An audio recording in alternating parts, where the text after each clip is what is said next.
Hi guys, welcome to the Stage Performance Podcast.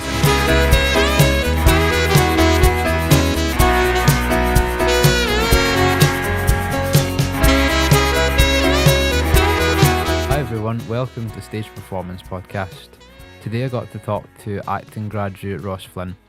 So Ross graduated from both Langside College and the Royal Conservatoire of Scotland. We talk a lot about the intense process that he had to go through to become a professional actor and what acting life now looks like for him. He's done a lot of things from TV to stage performance, and it's really fascinating to hear what he has to say. So have a listen. Ross, it's really nice to see you again. How you doing, mate? Yeah, it's nice. It's funny actually because when I was driving here this morning, I was thinking like I've had quite a lot of people on that I've known for a long time, and you're one of the people that are in that bracket. And it's funny because obviously you do acting, Yeah. and I do music, but we both kind of went on that journey together in our own Big time, fields. man, You know, starting at Glasgow Clyde, and it's funny because seeing where you start and what you've done now. You know, when you were at Glasgow Clyde, you went to the conservatoire, now graduated. How many years have passed? You know, like Flies in, innit? It's mad, man. Yeah. I'm not getting any younger, that's for sure. Mate. Well, you don't look that much older, to be fair. That's it. But it's funny that, isn't it? Because it's like when you're younger, you hate the fact that you look young. You've got a pure baby face. Yeah. And then as you get older, it comes in handy, you know. I know. When you're 40, you look about 25. My beard now looks terrible, but like I've not been ID'd for like a couple of weeks. That's probably Yeah, fair enough. It works. That's decent. works both ways. Would you say it's all pleasant memories you've had of your journey? Oh, big time, 100%. So I graduated last year, and that's what we're in August, nearly September. So it's like pushing a year and a half. I graduated with RCS, but you think back, I left high school in 2018.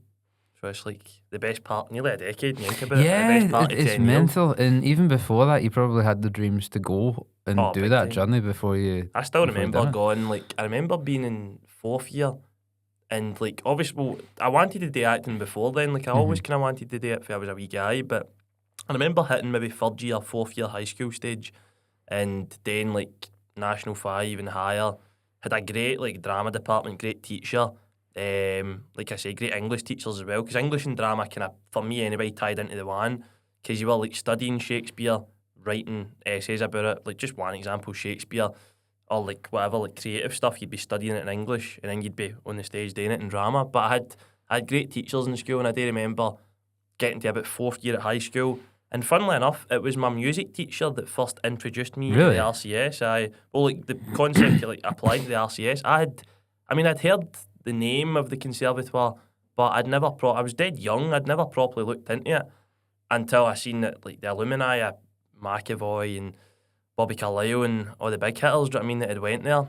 And then it was my music teacher at the time, so I just finished my higher music, and myself and a couple of my acting pals in school got introduced to like the summer school programme that the conservatoire were doing, so that was for acting. They had one for musical theatre, one for acting, one for like classical musicians, etc. Different courses, but there was folk coming from like all corners of the world to come, like from all over the world, overseas, to come and take part in the summer school. And like we were able to get a wee spot, so it was good fun, man. Aye. Yeah, and the journey to get there.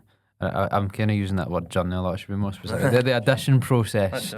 When you were at Clyde, I remember like seeing you at the very start of that and how daunting it is, because there's so many people applying. There's like 4 rounds you have to go through, and there's not that many places. I think it's like less than 2% intake rate or something. Right. Like that. I mean, how was it for you going through that? Like, So I applied a couple of times. First time I auditioned, I was only 17, so I was in 6th year. So I'd done the summer school. That would have been about 8 years ago. So 2017, I would have been like, now you finished 5th year, you're about to go into 6th year. So finished my hires, done the summer school, loved it, was amazing. Was there for 2 weeks, best part of 2 weeks. And like I say, done like a lot of acting stuff, created our own projects and that, and met some really nice folk. And I was just like bang on set and going there. Do you know what I mean? Like nothing, just couldn't change my mind. I was like, that's the number one spot. But aye, like I say, got to 6th year. I auditioned in 6th year for the RCS, got an audition through. Unfortunately, I didn't get past the first stage. But that's obviously alternatively I went to Langside, because I thought college is a great building block, and it's a great stepping stone. I'd say at the MD, like going to college and getting that initial kind of those kind of like initial first stages of training and getting a taste for, what drama school's like to some Yeah, extent. I Do you know also what I mean? think it's good to get a taste of life at Oh, that big point time, because I was like you as well. In the sense I didn't get in immediately and I went to Langside. But see, for the one thing I think you have that not everyone will have is you get time to kind of like just be young. yeah, You know, that's it. because when you've got 3 years at that course and then you'll have another 3 years, the big one, you know, Yeah. I mean, it's great the people that get in first time to like the conservatoires man. and, you know, your ideal courses and stuff like that. But I think some of the fondest memories that you can have are like just simpler times, you know, Course, before the training got that. Not that it wasn't hard, like at Langside at times, but I think that you're still a kid, Oh, you know, big and time, man. You you know. don't feel it at the time when you get older and you're like, how young we were. You look at pictures of yourself and you're like, geez, oh man. Even if you don't look very different in the pictures, I know. you're still like mentally it was. So what was the training like? Was it difficult?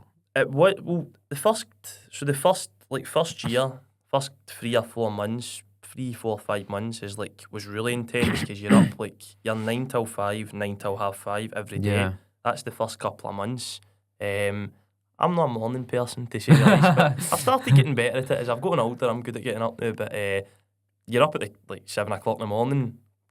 Some people will probably be like, that's not that early. I know, but you're up at for me, it's you're up at 7 o'clock, 7 every morning, and you're in. Don't get me wrong, That's the it's thing. amazing. Actually, now that we've got a podcast, I have to say, you know, every morning we wake up at 4 in the morning. The morning before we have to wake up. Up at 3 a.m. hitting the gym. I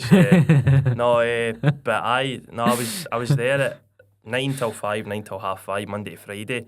So it was a fantastic routine to be in because every day was different, man. You were doing so much. Like you had movement classes, you had voice classes, you done singing, you done dance classes in your first term. And dance has never been my strongest point, but I disagree. Totally disagree. You're Dance has never been fantastic my. on a night out. You're a fantastic dancer. I particularly like the swim. Like That was my Langside college days. That's it. No, like I say, it's never been my strongest creative point. But even just to get the dance teacher we had, I remember him such a cracking guy, Lewis as well. He was a younger guy, and he was so patient and just so good one to one with you. And don't get me wrong, the other classes as well. We had amazing movement teachers, and the acting lecturers were terrific. I couldn't sing their praises enough. Just in terms of quality and just their patience with you, and just they were so nurturing you through it as well. Because I'll be honest, the first, and I said this to the head of acting, I think it was my first. I think it was now when it gets to Christmas time, you have your first one-to-one with the acting lecturers just to talk about how the first term's been for you. And don't get me wrong, I was in such a great year. I'd made so many great pals by that point, and it was such perfect timing in terms of the people in my year at RCS. But I still felt probably the first 6 weeks-ish, especially, there was that imposter syndrome hitting you. Oh yeah, A big time, because it was just, it all happened so quick. It was COVID had obviously happened in 2020, and that was another thing. I auditioned for the RCS the year before, during the COVID year, and again didn't get by the first stage. So when I was auditioning, when I was going through the rounds the year I get in, it was all lockdown, so it was over Zoom. So that was a scary thing as well. You're locked to a computer. I mean, it kind of helped. There was pros and cons. Sometimes it made me feel more relaxed because you're in your own house. It's a bit quieter, and you're talking to them on a screen. But it was also kind of a bit intimidating. I also think it's weird to be nervous in your own house, isn't it? It's so weird. When you were in COVID and you had all those exams or auditions and things, you were in your kitchen, which is your kitchen, but you're really nervous in your kitchen. You know, I think that was always weird because, you know, before COVID and after COVID, you know, there's something about going to the place, walking through the doors, being nervous in the kind of prep room.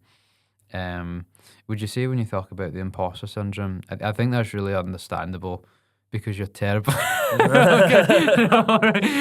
I think it's understandable because when you go into a place like that, or anyone, when it's a really kind of specialised environment, you're going to be seeing a lot of people that can do things that you can't do. you'll be seeing people that maybe have like an insane amount of credentials and stuff like that before they've even entered the place. And I think one of the things that you can forget is there's things that you can do that they can't. And that's a good coping mechanism to get through that. Like everyone's their own character. I think that's everybody is their own character, and you become part of a team. It's almost like a football team. You become like a kind of squad, and you kind of feed off each other's qualities, and you learn for as much as you learn for your teachers, for your tutors. You learn for each other. Do you know what I mean? And you become, like I say, you make pals with people. I think when you walk into a room and you're all pals and there's a good atmosphere, good pattern, good chemistry between you, it makes the day a lot easier. That's what I found. That's what kind of got rid of the imposter syndrome, was getting closer with the people, realising you're meeting people from all over the world, people from America and people from Europe and that came here, and it makes you feel so proud, I think, to be Scottish and to be from Glasgow, knowing that like I'm 15, 20 minutes in the car and there's folk that have came from America and came from London, and do you know what I mean, that have came here, like came from Germany and other places to study specifically here. So it made you appreciate like people, like they leave their families and their friends and everything behind to come here and do this, because this is their life, they've committed to it. And like I say, it was it just shows you how well you've done to actually get in though. Thank you, man. I appreciate it. Cheers. Good stuff. No, but like I say, that's what helped, was building those sort of bonds and those relationships with different characters. And I think time's a good healer and all, innit? The more time you spend, it's a cliche, but the more time you spend there, the more familiar you get with the place and you get with people. I think also when you do stuff kind of repeatedly, you get less nervous. See, if you're really nervous for something new, like I think confidence is relative to experience. So if someone says to me, go and build a fence just now, I'd be like, oh, I don't know what I'm doing. But like the more you do something, the better you get at it, and the more it becomes routine. And that was probably when you've got like all those classes, there'll be an element of repetition going into it. So you begin to know the students, you know the lectures, you know the tasks that you've been given, and so when you go into that, you kind of have a gauge for, right, this is what I'm good at, this is what I'm not good at, and you just get less nervous for that reason, and it makes it more comfortable. Routine, and you can like the things that I was struggling with, like I say, whether it was a part of like movement that I was struggling with, or whether it was like something to do with like acting wise, like we done a lot of like etudes, which is like a lot of improvisation and just getting on your feet and just working off each other's energies and that was really scary at first, but so the more I'd done it, it was. What is an etude? Basically like a kind of improvised scene. So like should we try it just now? Like that. So then, on your feet. Okay, right. Let's try that like for 2 minutes. Okay. Let's set the scene. Who's who? Let's say we're in McDonald's. Okay. Right. I'll be the guy ordering, and you be the this is so spontaneous. This is why it's probably quite hard, isn't it? Because you have to like, if you think, okay, no, okay. I'll be the cashier and you be ordering. Okay, let's do this. Right. Hi, welcome to McDonald's. Hi there, can I get a... No. Oh, that's it. Don't give him a job at McDonald's. Okay. Terrible customer that's service quite skills, hard, man. actually. I was thinking it was going to be quite... okay. But it's hard. I think a lot of people think, like, see, in general, one of the things that surprised me with acting, as I've tried to do it once or twice, it's really hard. And that might sound really naive, right? But I think because it's not a conventional sort of like... It comes from like the heart to a degree, and people underestimate how hard that can be to do. So say you're in a scene with someone and it's like, you know, you need to feel emotional, but what if it's your best pal and you just start laughing? No, it can happen. Like there's times where it's happened during rehearsals and that. You're really good at that, though. You're really good at being in character. Like, because one or two projects we've worked on in the past, even if the whole crew was just laughing at something, you were always really in the zone. That's a good skill to have. It's an excellent skill to have. No, but it happens, but you've got to also have a laugh on set, do you know what I mean, as well? Like, funny things are going to happen, you're going to have jokes and that, and like daft things will happen, and you'll break character and you'll laugh. I mean, like, you're human as well. Can that be dependent on the director? Like, can they sometimes be like, right, one mistake, like, or is it going to be... No, I wouldn't say so. Like, every director's their own person and they've got their own way of working, their own way of doing things. But every director I've had has been great. Both if I've been filming something or if I've been in rehearsing. When I was at RCS, you start doing productions when you get to like second year, third year, and every director, like I say, had their own kind of approach and their own way of doing things in terms of their style. But I was able, I will say, like I was able to adapt to each one, and I got on with them as people, and they were all they all liked a joke as well and liked to laugh, and we would get on. Do you know what I mean? And we would just sit and like they'd be like when we were in rehearsals in third year for like the first kind of big production that we'd done in the winter, and we'd always sit every morning. We'd sit round and we'd be like, "How you doing? How you keeping? Yeah. Like, how was your evening? Like last night, or what did you get up to?" Like, which was nice because it's just like checking in on each other, making sure everybody's doing well, and like everybody's feeling good. That's good. What would you say like your most like comfortable acting style is? So like, that's probably in terms of, do you prefer theatre work or do you prefer like being in TV, or out of all the kind of medias that you can do acting in? God. Sorry if the question's too vague. More recent. So I love theatre, and predominantly my degree is theatre because most of the training's theatre based. Although I guess those skills can be adapted onto filming. I do love the buzz of being on a stage and being in an auditorium and having an audience in front of you. And you know, I've been in, like, we done Shakespeare at RCS, we done contemporary stuff, and I whilst like each audience brings a different atmosphere, brings a different energy, and especially when there's like humour in it, when it's funny as well, and it's conventionally comedy that you're doing, you want an audience there, you want people to laugh, you want to feel that buzz of the crowd, and it's like there is something so special about theatre. It's just like a group of people just watching a production for like an hour and a half, 2 hours, 2.5 hours, however long it is, and just being so like locked in and like going through that journey with you, do you know what I mean? And just switching off for like modern, like even going to theatre as a punter myself, just switching off for all the kind of modern day modern life adult stress, and just it's like going to the cinema in it. But I think when you're with people and there's people on a stage, there's just something so special about it. I would probably say theatre. Theatre's where I'm definitely most comfortable in. I've since leaving drama school, I've probably done more filming than what I have theatre. So it's something that I'm still getting used to. But like you say, the more I've done it, the more I'm starting to enjoy that, because filming's more subtle. Filming's more, it's more intimate, more subtle. And I guess there's a lot you can do with theatre, but there's things you could do with filming that you couldn't necessarily do with theatre, and I guess that's a nice skill to have as well, do you know what I mean? I'm actually really interested to hear you say theatre, and I think the rewards of it seem so much more than any style of acting, at least in terms of like a crowd. But one of the things that like I feel like filming would be more easy with is the idea that like you can make mistakes and then just restart the tape. Whereas with theatre, you kind of get one go. Oh, of course. Like, does that not like? I'm not that I'm trying to make you nervous for your next theatre, but like, you better not fuck it up. what is the kind of like coping mechanism for that? What's the advice that you get given to sort of get over that fear of, you know, large crowds if you're doing pantomimes or something like that? I guess the most important thing, or one of the most important, is warming up, making sure that you're warming up, and that you've found that for us at drama school it was all about finding a good warming up routine. So for instance, we done like the Nadine George technique stuff. For anybody that's heard of that was like a lot of like breathing and like movement based kind of stuff, and relaxation kind of based stuff as well, to like help channel your voice, help channel your body.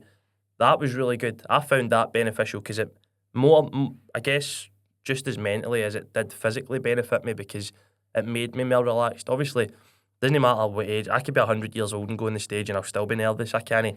Nerves for me is something I'll never be able to get rid of. But you channel it, you learn to adapt to it, and you get used to it.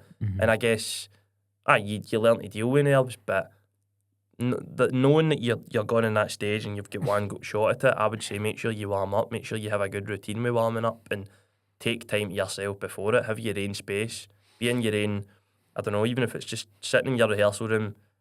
For me, like lying in the flare, breathing for a bit, or just like just chilling. Just even sometimes I'll do things just to switch myself off, even if it's just like sitting with your headphones in, listening to a bit of Oasis Yeah. or something like that. Just to switch it up. I'm smiling when you say, like it makes you feel better if someone says, you get one chance, because for me, when people said that for me in my driving test, I failed within seconds. Oh, I failed 3 times. Don't worry. That's it. But it's funny that I think yeah, I think something works different for everyone, and some people are gonna.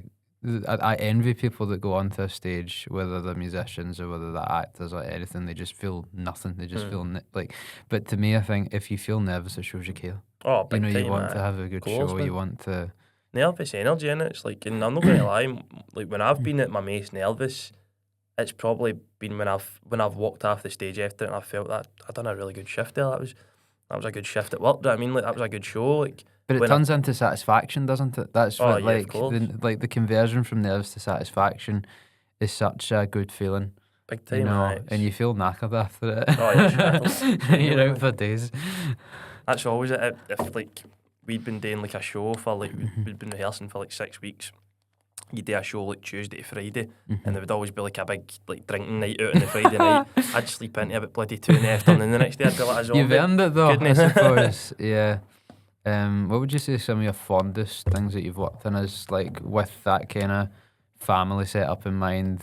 You've worked with a lot of people over the years. Do you have any productions that you've worked on, whether it was at Langside or whether it was at the RCS or kind of after that? Is there any that you really are like, yeah, that was one of my favourite things ever? Good. I think probably if I was picking one show, I would say it was in my third year my last year at drama school, and it was the first show that we done. So that was like the kind of winter production, and it was The Wonderful World of the Socia. Oh, okay. Which was it's a Scottish play, by Scottish playwright Anthony Neilston, and it was like just this like absurd kind of dark comedy, I guess kind of psychological, kind of almost a bit like an Alice in Wonderlandy kind of thing. Oh, right, but it was great, man. It was great. We had a fantastic director and just a great bunches, man. And like it was in the kind of new Athen theatre in the RCS. That's the big theatre. But not just the whole process. Just like the director was amazing, as I say. And by that point you've been there for 2 years, so you know everybody, you know how everybody works, and we just bounced off each other so well, and it was just such a great show. Like, and I think that was peak drama school for me, was doing like my Shakespeare production and then going straight into that. Not straight into that, you'd have like stuff in between it, but going straight for second year into third year and just doing showcase, going to London. Like that was like, those were like the peak times. I think it's really nice that you had that so late on into uni, because I think some people kind of have that peak in their first, like when they're starting, and then they get numb to the processes. Are like, okay, I've been here for ages, just let me leave, that kind of thing. But it's nice that you kind of held on to that passion, and in the end, that's when you had one of your best shows. It's interesting because you mentioned Shakespeare quite a lot. Was that quite a big influence, or? No, not until like, so I done it in well now, yeah, I would say so. Now that I've been to drama school and been in a Shakespeare production and learned more about it, it's so important, man. Like it is, like, and I know people might have a love-hate kind of relationship with it, but it's like, I learned hunters when I was doing it, because we done Othello, that was our second year, Shakespeare, and like from the beginning until the end, I noticed a big difference in myself. And again, that was down to the directors. The teachers were excellent ways, but you read a Shakespeare play, and when you watch Shakespeare plays on stage, and then you're in one yourself, and it's like you notice so many like just wee subtle things that you learn, and like wee techniques that you pick up on. Doing classical theatre training is incredible, but I never, the first, like, when I was in school, we done higher English, and we done a Shakespeare play, and you had to like write your critical essay on it. That was the first, and I watched the National Theatre at Home. No, I think it was the Shakespeare Globe done a production yet, and I watched that. We watched it as a class in school. I was just like, that's incredible. And it's just like, you don't understand, at first you don't understand what they're saying, and you just going away and understanding the language and the texture of it. But then as soon as you get it, you're locked in. You can't, I mean, I was just became fascinated by Othello in particular. That was the first Shakespeare play that I read, that I wrote my essay on, and as chance would have it, we ended up doing it at drama school. So that was particularly special because I remember being in school and saying to my English teacher, this is great, man. I'd love to be in this kind of thing. And then a couple of years later, you're out doing it. Do you know what I mean? So it's, but Shakespeare's. I would say now, like now I do really enjoy it, and it's not like, don't get me wrong, but I found it difficult being in a Shakespeare. I did find adapting to the language and adapting to the text. And would you say that's one of the hardest parts about doing the things that you do, is kind of like adapting to the text? Yeah, I would say so. Yeah, especially when it's a text that you're not used to, when it's not contemporary, and when it's maybe it's not the way you would normally speak.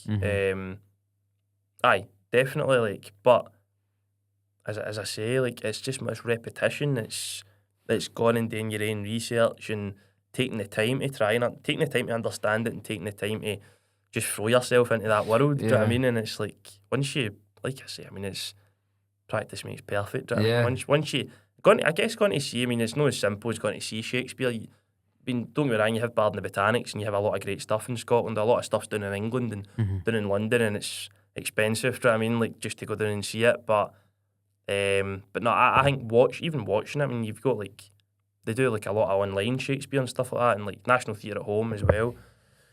But no, watching it, and I think reading more Shakespeare, and even just like rehearsing even just like picking a monologue and rehearsing it or taping it and see how you do it. I mean, it's like that's what helped me. Do you know what I mean? Was just we. Yeah, would you say that like a lot of I think it was quite encouraging when you were saying like, you can set against any of the big challenges just by practicing it lots. What would you say is the biggest challenge in the whole? So not so much when it comes to technique, but as a whole, for an actor, what would you say is one of the biggest challenges that you might face in the industry? For myself, like, do you mean that I've faced, or like that you might face? Like, so say for instance, like if you were doing freelance, can it be difficult to find work at times, or if you were doing theatre, is some of the work more seasonal? God, that's a big question. Sorry, I appreciate. No, if it helps, I'll give you an example. Okay, so like for a musician as such, when it's summer, it tends to be more kind of like a wedding season. Yeah. Garden parties and stuff like that. That work isn't going to be there in Christmas time. So what tends to replace that is kind of more like Christmas party nights type thing. That kind of stuff. So like for something that you can't necessarily find in one, there will be something to replace it with later in the year. Yeah. So I didn't know if there was an acting equivalent of that. So maybe there was pantomimes for you guys. So pantomimes, they tend to be big. Obviously, usually you're rehearsing pantomimes October into kind of December, January. I've never done a panto. I'd love to. Yeah, it'd be great fun, man. I'd love to do a panto. You'd be amazing in it, I think. I'd love to, man. So we used to always go. I think it was the King's Theatre in Glasgow. Yeah. And that would be our Christmases. Like we would always go there on Christmas Eve. Christmas Eve, you go and see like Jack and the Beanstalk and stuff right, like that. Yeah. I loved getting taken to see them when you're at primary school. Now you go to like we went to like Eastwood Theatre in Giffnock and like Disco Bride Village Theatre and places like that to go and see pantos. Brilliant. But I don't know. I guess like pantomime season is obviously the winter. I can't really put my finger on any other specific points, but I guess it swings and roundabouts. Like there's moments where you will be really busy. You'll be taping for stuff. You'll be auditioning. You'll be going and meeting the director, the casting director. I mean, there was 1 week I had like 3-4 auditions on the space of 4 days. But then the next couple of weeks might be quiet. And I guess it's one of the challenges that I've found. But one of the things I think that's most important is the mentality side of it is, and I get, but this is after you graduate, I would say, because when you're in drama school, you're in a routine. You're getting up every day, rehearsing, doing classes, doing shows, and socially and educationally and acting-wise, work-wise, you're in that good routine. When you leave drama school, it's for me, it's something I still struggle with. It's right, self-discipline, which I'm not the best at times, but I think it's finding other creative stuff to do on the side when you're no auditioning or when you're no working in that. Obviously, everybody, I mean, I'm still working my hospitality job. Everybody needs to work and earn money, of course. And, there's folk that are maybe working 2 or 3 wee side jobs at the same time.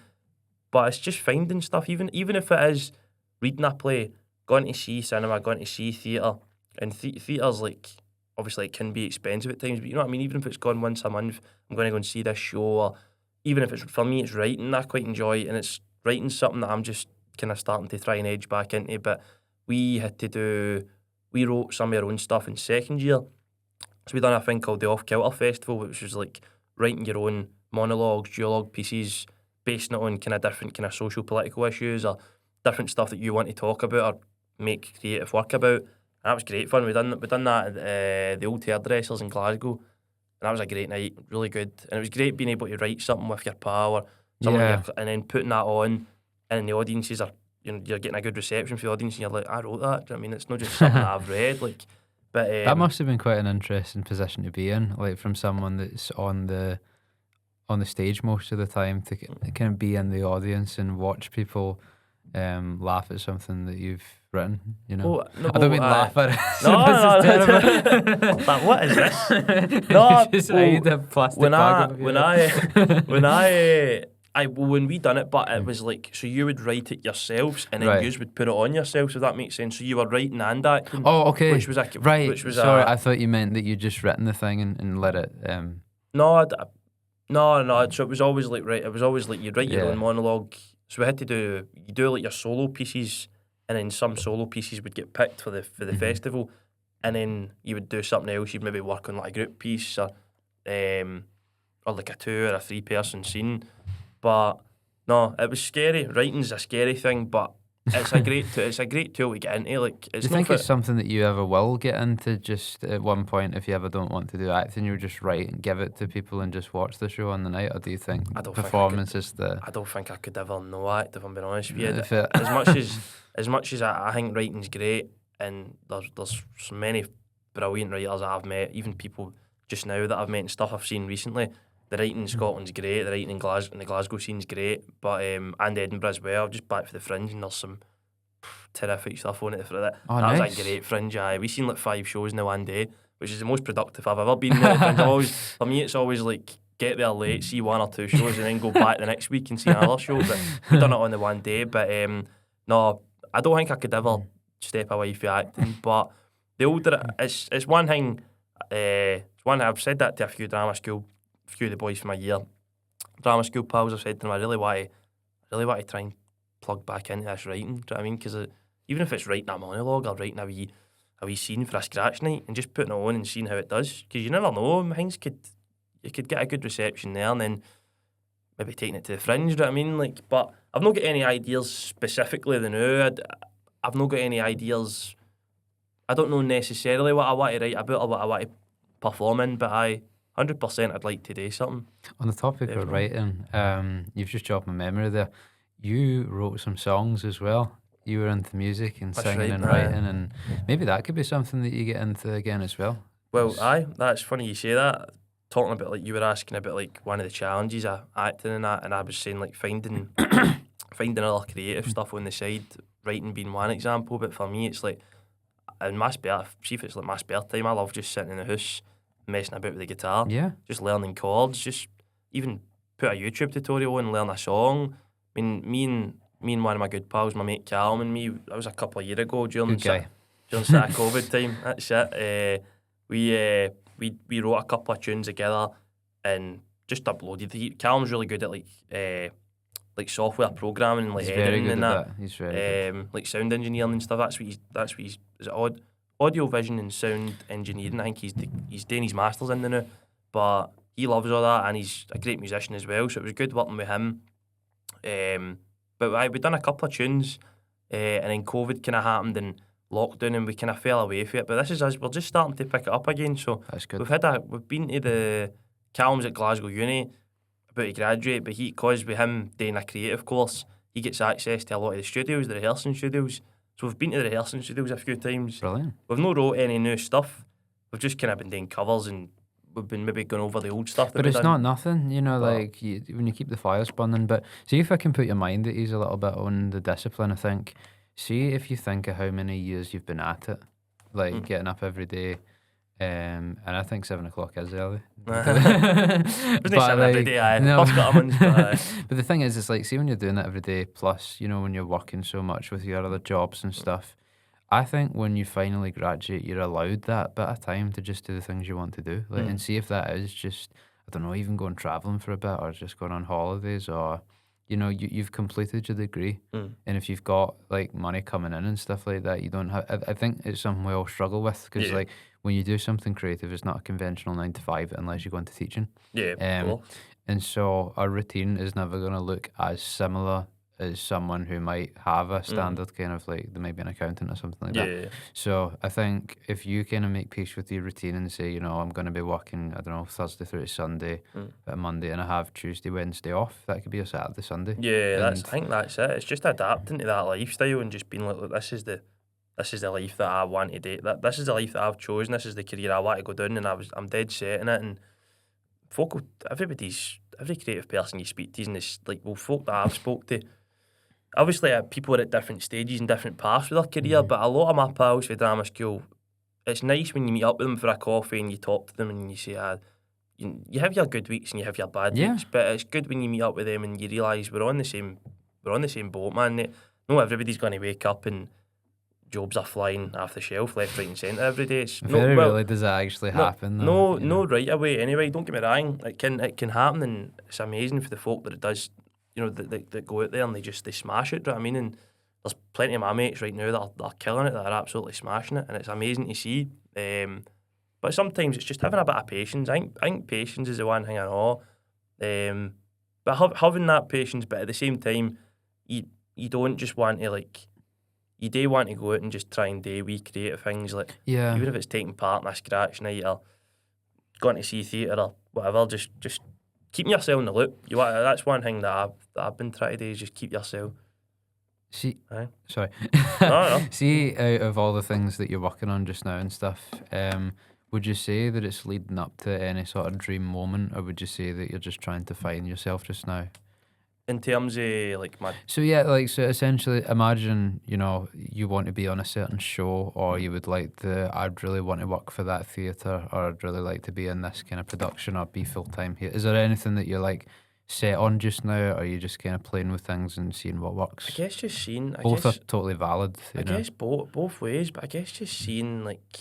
I guess, like, doing that, like, auditioning for different things and filming on different projects and that, and...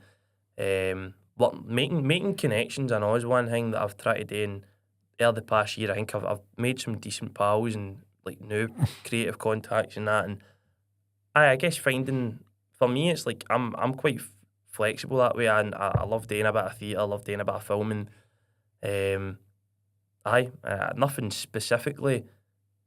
There's nothing specifically I would say that I'm aiming towards, other than just, like, you want to like build your CV up and build your credentials up as much as totally possible. I think it's almost, I feel kind of bad for asking the question. It's like an obligatory question, isn't it, kind of thing? But, like, it's one of those ones that it can be sort of annoying. I don't think you even have to be creative to have this thing, but, like, say you go to family events or people you've not seen in a while and stuff, and they say, what are you doing now, what are you working to, what kind of thing, and you just don't always have that answer, you know. It's like, it's like I say, swings and roundabouts. Sometimes they'll catch you at a busy period and you're like, oh, I filmed something, I can't say too much to now, but something's coming up, or, you know, I'm working on this. And then there's moments where I'll just be like, it's been quiet for the last couple of weeks or the last couple of months. Because, like, it's not a conventional 9 to 5, and it's not. No disrespect to MD that has a conventional 9 to 5, because everybody works extremely hard. Yeah, and I'm kind of glad you said that, because sometimes I feel like it's not intentional. I'm never having a go at anyone that has a normal job, but I think like it's something that we can have in common, and so I think the nature of the comparison is just inevitable. You know, it's not like I'm saying one is right and one is wrong, but I think both fields don't always understand each other. You know. No, I get that, but it's but no. Sorry, your question before no, that. Right, sorry. I haven't half track. I can't remember. No, sorry, I went on five tangents during this. No, well, I think it's funny because creative people will tend to look at people that 95 and say, you don't have a life or something, you just do that and that's it. Whereas they, on the flip side, would say to creative people, well, you don't have a solid thing and it's not guaranteed. You know, so there's arguments for both, but I think they're both strawmans ultimately. I think like Well, you find ways to make either work Yeah. and still have a good life. Because course. some of my closest pals have 9 to 5s and they're really happy. Of course, You know, and so mine's the same, man. Like my mate's killing it. He's doing his PhD there now, and yeah, he's like 86, 95, and but he was just in Japan there. Do you know what I mean? He was away for his job, had to go and do like a talk in Tokyo, at like a conference, and it was amazing. Him and his partner went, and but he got to see the Yeah. world. Do you know what I mean? You're going. It's the same with acting. You book a job and you go on a European tour, and you're maybe going to like 4 or 5 different countries. Like honestly, I there's- think social media has a lot to answer for that because it seems to demonize conventional jobs I know, in a way, that's- and it's like, hey, let me sell you a course, you know, like, and you know they wouldn't be selling those courses if it wasn't for, you know, if they were that rich, they wouldn't be selling courses, you know, and so I think it's one of these things you just have to live and let live. course. Let people find their happiness and don't Course. try and normalize some universal standard that everyone should be happy by. You know, Course. 'cause some people are car people, and some people are not. You know, No. my car's not great just now. I really need to. Oh no, mine's a fix my Chanel, car. man. That's it. But that's the thing. It's just about doing what makes you happy and finding a routine that allows you to meet your needs. You Course. know, financially and routine wise. Big time. Yeah. 100%. So, final question: have you got anything coming up that you're excited about, even if you can't fully tell us about it? Yeah, Is the so future I, looking bright? so I filmed. Yeah, I filmed something. I filmed something in June. It's for BBC One. Brilliant. That's all I can That's say now. amazing. And I couldn't even tell you when it's coming out because I don't know. But that's all I can say now. But No, it that's was, brilliant. but it was a fantastic experience, and it was only for a couple, 1 or 2 days. But it was it was great team, amazing. So I'm looking forward to seeing it. It'll be good when it. Well, when it's all when it out, comes then we might have you back and you can tell us all about it. That's then. it. Uh-huh. No, but thanks so much. It's been really, really nice talking with you, and I feel like I've learned a lot about acting. So I hope everyone else has as well. Thanks a lot. Cheers for Thank having you me, so mate. much. Appreciate it. Cheers. Thank you. Thanks, guys.